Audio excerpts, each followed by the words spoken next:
This past week, I got to try the next Fallout 76 update early. Fallout 76's public test server was updated, this finally adding in the quest content from next month's Skyline Valley update. This is dropping at some point in June, as of right now we don't know an exact date, and this update genuinely is a big one, as it's the first update that's expanding the map of Fallout 76. A completely new region is added to the south side of the world with Skyline Valley. A few weeks ago, this aspect of the update went into testing, so you could explore the new locations and even do the 2 new events, but the quest content was only just added, and yeah, you're going to want to pay attention to this one. I'm not going to be giving away any major spoilers here, but I gotta say, this quest content is fantastic. I think for a lot of Fallout fans, this is going to be the thing that finally gets you to reinstall Fallout 76. And for me, this new questline was some of the most engaging content this game has gotten since Wastelanders, because it finally feels like we're getting a proper Fallout story from this one. It's not just another Brotherhood of Steel quest. As Fallout 76's new Skyline Valley update will be a story surrounding the Vault 63 dwellers. This quest kicks off by you finding the Vault 63 door shot halfway across the map, and as you return, you'll now find an opened Vault 63 that is inhabited by ghoulified Vault 63 dwellers. And these ghouls definitely have a bit more going on. The ferals explode into static, bloody builds beware, this will damage you, but also has some pretty cool visual and sound effects to go along with it.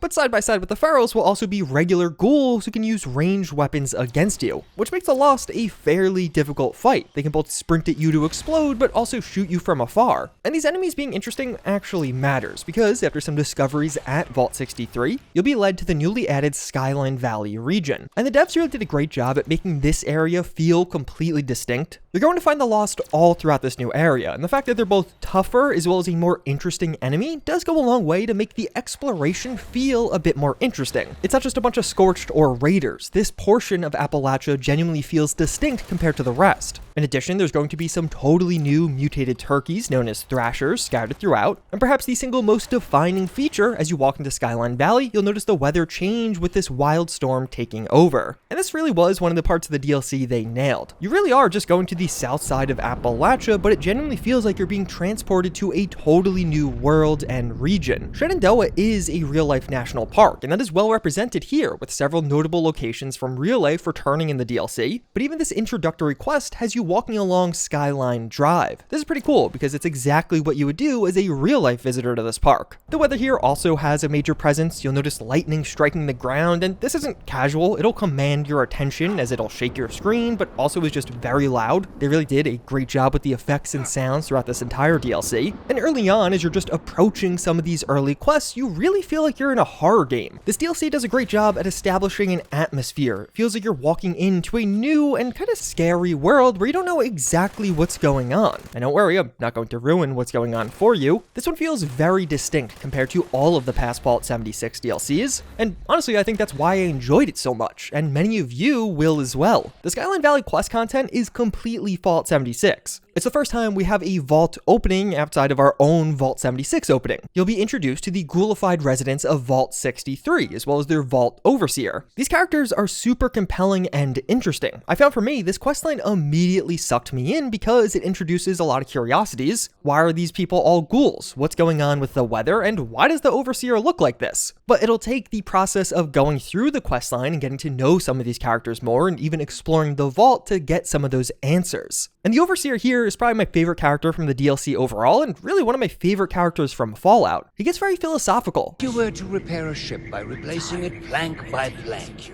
piece by piece. So much so that no single piece of wood from the original vessel remained. Would you have a new ship? Or would it still be the original, only improved?